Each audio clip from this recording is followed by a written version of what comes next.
Welcome to the video demo series for Configure.IT. Unleash the hassle-free way to build bug-free mobile apps in the quickest possible turnaround time. So in this video, we're going to talk about how to use custom PHP functions in our API and how to integrate that in an email. Also, how to use OTP or one-time passwords and how to integrate that in SMS texting. So the first thing we want to do is go ahead and add a new API, and this API is going to be fired when a new user registers. So we'll go ahead and click on Add New, and the API will be called Add User, and the category will be User, and a couple of input parameters we're going to use. We're going to use first name, and it's going to be required. We're going to use last name, and we're going to make that required. We need their email, and that's going to be required, and it's also going to be an email. And the next one we'll need is a password, and we'll make that required. And for now, that's all we really need. So we'll click Next. So the first thing we need to do is make sure that the user has not registered that email. So we need to go ahead and add a query block. So in this query, we're going to check to see if that email already exists in our database. So we're going to do check email. And the main table is going to be app user. And maximum records is fine. So we'll click Next. And we're just going to return the user ID, save and next. And we want to do it where this email equals our input parameter email. We'll click Save. So now we need to add a condition box to check the result of that query. So we're going to do flow, and we're going to select the check email. So if that query is a success, then we need to let the user know that they've already registered. So we'll go ahead and change this to email exists, save. And then to the right, we're going to add a finish block. So again, this means that the email does exist, so it already exists in our database. So we're going to actually call this app user failure. And we're not going to return anything. And the status code will be, let's say, a bad request. We'll change success to 0. And the message is email already exists. Click Save. So if the email doesn't exist, we want to go ahead and insert those values. So we'll do insert left, and we'll do a query.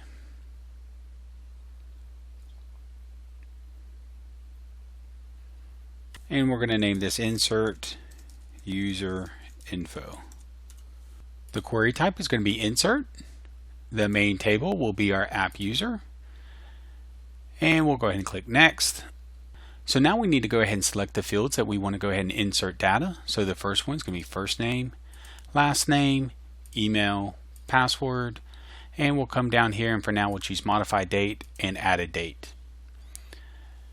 So for first name, we're going to choose first name. Last name, we're going to choose last name. Email will be email. And the password, we're going to go ahead and choose password, but we want to do something else. We do not want to ever store a user's password in plain text because if the database was ever breached, then that password would be revealed. And as we know, most users use the same password for multiple accounts. So what we want to do now is go ahead and call our custom PHP function so that it'll go ahead and hash that password and store it in an encrypted format. So we have a PHP function, and it's called hash password. So let's go ahead and take a look at this. So this is the hash password function, and as you can see, here's their input parameters. So all it is a built-in PHP function, and it's called password underscore hash, and all it does is pass a value, and these are some default parameters. And what this will do is it will salt and hash the password in this function. I would encourage you to research this a little bit to find out exactly what it's doing. So if you go and Google PHP and then put in password_hash, you can learn a lot more about this built-in PHP function. But this is by and far the most secure way to store a user's password. So what we're going to do is pass the password to this function and it'll scramble it up. So we'll come over here and click on PHP function, and our PHP function was called hash password, and we'll just go ahead and select that. Date modified, we want to go ahead and choose today's date because it's being modified today, and to do that we're going to check this box. And what this checking this box tells it is that the value in here is actually going to be a MySQL function. So we're just going to type in now and then open and close parentheses, and so what that'll do is it'll take the date value and insert that into the table. The date added will be the same thing. We'll do now, open and close parentheses. If you put this now in without checking this box, then all it will do is treat it as a text parameter. So we'll go ahead and click save. And now we want to go ahead and add an additional query block in case we want to use this information in our app somewhere. So we'll call this get user info, and our table list is going to be app user. We'll click next, and we want to go ahead and choose the user ID, first name, last name, email. We don't need their password normally, but we'll go ahead and return it so you can see what the hash looks like. And we'll go ahead and choose the modified date and the added date. We'll click save and next, and where the app user ID equals our insert ID. We'll click save, add a finish block, and we'll just return all of this get user info. The message will be user inserted, and click save. So now that we have everything configured, let's go ahead and give it a test. So for the first name, we'll type in John. The last name, Doe. The email will be john@doe.com, and the password will be password. So we'll click debug. And so here you go. So you can see that our message was the user was inserted. The ID, here's the first name John, the last name Doe, email john@doe, and you can see here is the hash password. So you can see it's clearly not plain text, and we have our modified date and our added date. So the next thing I want to do is show you that once a user registers, how to go ahead and send them an email. And the way we're going to do that is we're going to use the built-in email template on the Configure.IT platform, and we can take a look at that by coming over to our edit email template, which is right here. We can view all of our email templates, and we're going to use this member registration front. And here is the standard email. Now we can customize this to be whatever we want. For example, we can change the email subject if we want, the from name, if we want to add any CCs, the email address. I'll show you where that can be changed. On this, you can see that the first, it says Dear vname, and these are the variables that we can insert into the email. And so these are variables that will come from an API, and we'll take a look at that in just a minute. But we want to go ahead and first change this variable right here. We want to change it to first name, because that's what we have, and we want to go ahead and add a new variable. So we're going to define this as # v last name, and then end it with a #. The description will be last name. So now we need to come over here and change the dear name. We want to change it to first name, because remember our names are first name and then last name, and then we will just go ahead and add the last name, the last name. Thank you for registering on our company name, and so this is pulled from the admin panel. So the login credentials from you, and it's going to pull the company name from the admin panel. And the name, again, we're going to change this to first name, and we'll add a space, open # V, last name, and then close #. Then it's going to pull the user email and the username, which we're not actually using, and the password. So we can go ahead and delete these. And then we can go ahead and leave the rest of this for now. We'll go ahead and click on update. So now let's go back to our API and configure to send this email. So once we insert the user info, we want to go ahead and send this email. So we're going to right click, insert after, and we're going to insert an email notification. So we want to select where we want to send this. So we're going to choose this email, the input parameter email, and what template are we going to use? And we're going to use the member registration front. So you can see that these fields we can add additional information to, or it's going to pull it straight from the template. And then this is where we assign the input parameters for each one of these variables. So the first name, we're going to choose first name, user email, we're going to choose email, username we're not using, password we're not using, and we're going to come down here and we're going to choose last name. Click save. And now we'll just separate that a little bit and we'll choose Save Settings. So at this point, once the user registers, we've inserted the data, we're automatically going to fire off the email notification. Then we're going to get the user data and it's going to send that user data back to the app. Now, to be able to use user notifications, you actually have to set up some configurations in your admin panel. So we'll go ahead and take a look at that now. So this is our admin panel. So what you want to do is you want to come over to settings and then email. And then you'll come down here and you can see all of your email settings right here. So you'll want to change these to your specific needs. SMTP server host, username, password, all that you'll need to customize for your specific application. So that's how you configure a PHP function with email. Now that I've shown you how to use that specific PHP function to hash the password, I need to show you a way that you can authenticate users when they log in. So what we're going to do is create an additional API, and we're going to click on Add New.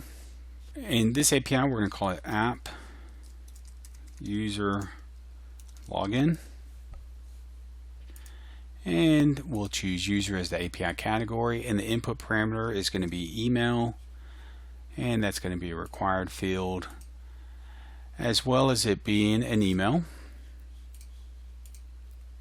Then the second one is going to be password, and we're going to make that a required field as well. So they'll send us the password as a plain text, and we're going to compare that with our hashed value. Okay, so the first thing we want to do is go ahead and do a query block. And our main table is going to be app user. And we'll check next. And we want to go ahead and return the user ID, the first name, last name, and their email and password. We'll click Save and Next. And we want to do it where the email is equal to our input parameter email. We'll click Save. Now we want to go ahead and call our custom function. And this custom function is going to be an additional PHP function. And we'll go ahead and take a look at that. So we'll come over and we'll click on PHP functions. And we have this additional PHP function, check password verification. And you can add this, and basically what it's going to do is it's going to take our password from our field AU_password, and it's going to hash that password to make sure that it equals the value, the hash password that we have in our database. So the value we have in our database, it can't unhash it. What it can do is rehash a text field, for example, the password that the user has given us, and it will hash that and compare those values with what's already stored. And if it equals, then we know that the password is correct. So we'll come back to our API configuration, and we're going to choose general function, and the function name is going to be check password verification, and our output parameter will be password _match. So we'll take a look at that. So this is our output right here. and we'll go ahead and click Save. Now we want to add a condition block, and we want to check the flow. The first one we want to check is the query 6, which is where we're getting the user info. We want to make sure that was a success. Then we want to add another one, and we want to check the variable password match and make sure that that is equal to 1, which means it was successful. So this variable password match will either return a 0 for a failure or a 1. So if it returns a 1, we'll go ahead and let them log in. So we'll add a finish block, insert to the right, finish. And we're going to go ahead and return everything but except for the password. So we'll do 200, success as a 1. And for the message, we're going to return I'm good, let me in. Now we need to return a condition for a failure, and we're going to return left, and we're going to do another finish block. We won't return any value. Success will be a 0. And for the message, we're going to put no way are you getting in, and we'll click Save. Now we'll go ahead and test this. So if you remember, we just did John at doe.com, and our password was password. And so we'll go ahead and debug that. And you can see I got I'm good, let me in. So, and it returned the user ID, first name, last name, and our email address. Now if we mistype something and we left off the M, we'll go ahead and debug that. So in this case, it knew that we didn't match because it didn't find our email address in the database because that email address didn't exist. So we'll go ahead and test it for a third time. We'll add in .com and we'll leave off the D for the password, and we'll try that. Now it still knew that we didn't have everything correct, so it still denied us access. So there you go. That's a way that you can store your user registration information and check for valid credentials. Now we also get requests sometimes for how to implement OTP, which is one-time passwords. A one-time password is becoming a lot more popular. It's when you need to verify, for example, a user has access to the phone that they registered or the phone number that they registered. And the way you would do this is you would send them a one-time code via an SMS, like a text message, and the user has to enter that code inside your app. You want to use some sort of text messaging, something that the user themselves has physical access to, where it wouldn't necessarily be able to be forwarded like an email to a third party. So the way we're going to do that is we're going to go back to our registration API, and we're going to modify it just a bit. So we'll go to the configuration. And so after we get the user info, we want to go ahead and generate that one-time password. So the way we're going to do that is we're going to insert after, and we're going to do another custom function.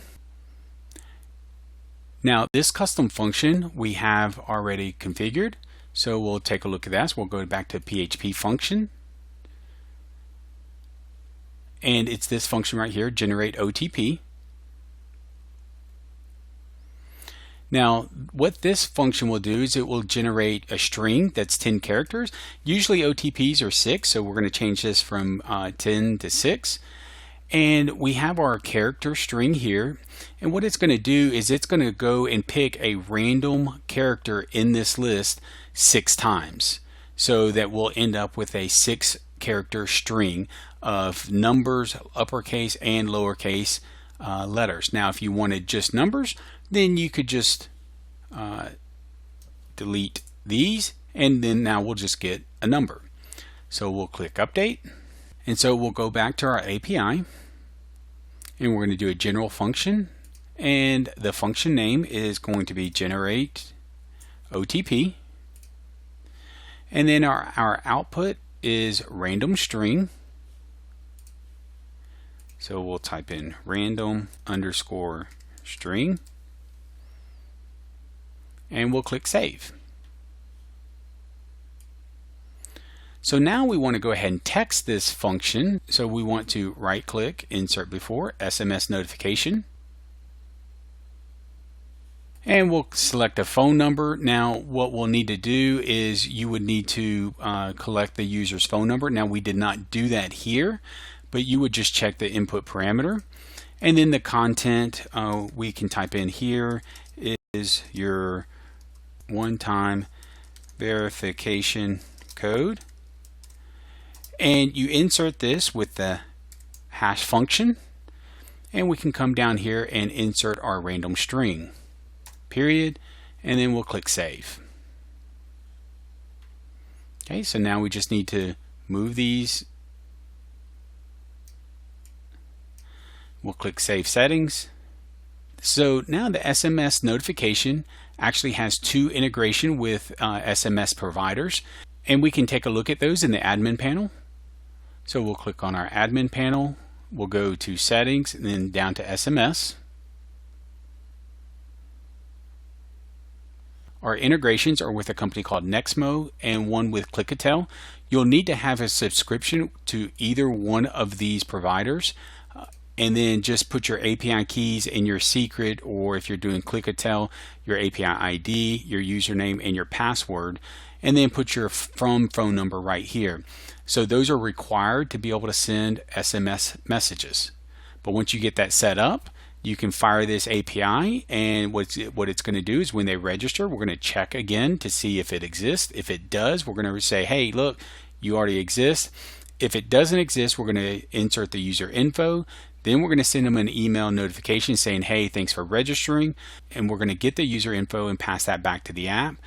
Then we're going to generate an OTP function in case we want them to verify a next step, or they verify the ownership of their mobile device, and then send that variable that is returned right here out of the custom function. We're going to send that via SMS to their phone, and that's it. That's how you configure custom PHP functions, email and SMS, to get a nice little user registration flow. Want to learn more? Visit our Help Center for additional tutorials, our Support Center, and our online community, where our support team will assist you. Keep configuring.